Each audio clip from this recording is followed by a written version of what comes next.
I'm Charlotte Dianson. I am the CEO of Silicon Vikings and founding attorney of Infinity Law. I'm here today at the very prestigious MIT Technology Review's Innovators Under 35. I had the honor of being selected as an ambassador for the program to nominate innovators from Europe. Join me in hearing from some of the most inspiring and promising young minds in Europe.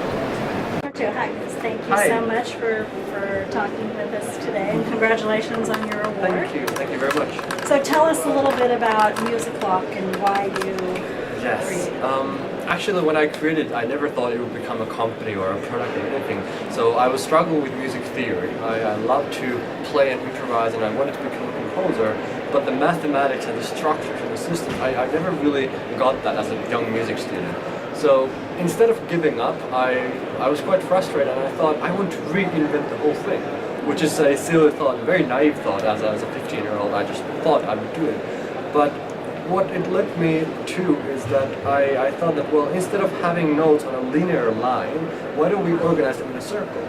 So I invented this tool that demonstrates scales and chords to children with colors and shapes, and basically it transforms music from an abstract level to a very concrete games and tools. So I just wanted to help myself, and I used it for a couple of years, and then my friends and other people were like, well, this would be super helpful for me too, and so on. So now it's more of a learning tool that schools are using in Finland, and now we're going abroad as well. So basically what you're saying, those 5 years I wasted on violin lessons as a kid, if I'd had this, I could have been actually good at it. Yeah, the thing is, the music itself, it's not difficult in a sense. And I could teach you in an hour everything, the basics. But for children, it's just much more complex to comprehend, and because they kind of really understand the math behind it, so to say, they have to memorize everything by heart. So they learn all these rules and rhymes by heart, and they don't really learn anything. They just memorize things. So if I can help them truly understand what music is, then they would actually be able to play music for the rest of their lives. So I have many people. One person actually, one teenager girl came to me saying that, well, I've like for 4 years I've gone to music theory lessons, and only now after like 10 minutes I realized how it's actually done. So I feel like I've wasted 4 years of my 4 years of time. So maybe that demonstrates in a good way that what it's really about. It's the eureka moment you get when you understand things.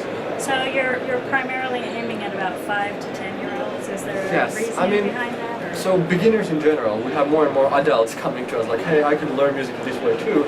But the impact is biggest, I would say, with children, and children who are just beginning their studies. Because usually when they start the hobby and they want to play and sing and be like Elvis and whatever their goals are, they're not really ready to be struck by this music theory, which is like so boring and dull and just kills the motivation. So I think if we could actually help them at the very beginning, we would give them a good possibility to actually maintain that hobby longer. And actually, one school in Finland who has been using musical for 3 years now just told me 2 weeks ago that they have never had their dropout rate so low in music theory. So, I mean, it's not only because of music, there are good teachers and other things, but it's a factor that might help. So, I hope that we can do the same thing in other schools as well. Some more Justin Biebers in the world. Yeah. Okay, and so you've started in Finland, but your goal seems to be, from what I understand, to go to Asia, primarily China and Singapore. Why? So first of all, the market is huge in China and Singapore. If you think of China alone, it's been said that there's more than 40 million children playing the piano every week. So the impact could really be huge. But other than that, what we learned in Finland is that instead of just having a tool or two, what I invented actually is more like a method of how to learn music, and a curriculum. So what we're doing now, we're starting a school in Singapore next year, and if we are successful and we get good results, we can franchise and then copy the school in other places as well. But as for business, as for the goal, and as for the pedagogies as well, this would be a more maintainable kind of approach to teach music. So maybe and hopefully there will be musical schools, or at least schools that use musical methodology. So for Asia, for Singapore, obviously the market is big, but it's been very good to test and try everything out in Finland, because we had very, Finland is small enough to have good connections and good teachers to collaborate with. So. Any plans for the U.S.? Yes, that too, obviously. But as a startup, just have to be very clear on the focus, so one thing at a time. But obviously, US is big as well, and we've already been in touch with universities there. So as for developing the materials and everything, I'm not doing it alone. So we're using resources and professionals from other places, US as well. Well, in the U.S., we see a lot of, like one of the first things cut is always music programs and funding, which is unfortunate. But maybe this would help with that a little bit. And I know there have been a lot of studies that actually show that students do better in math and other categories of this, and especially if you're talking about music theory like that. It seems incredible. The more we study the benefits of music, the more we're just astonished by what it really does to your brain. It's like fire. How do you say, happening in your brain. So it's truly amazing. And if we want to teach children in the future skills like courage and creativity and improvisation and team skills and communication, all these things that are super important in the future, they usually need some medium to teach those with or through. And music is one of the best things, in my opinion, to teach what creativity is, what teamwork is, what communication is. So we should see a bigger picture, not just, it's one class per week for music, but more like, it's a catalyst for many kinds of things. And in general, the brain is quite on fire when you're playing an instrument, so it's not a bad activity.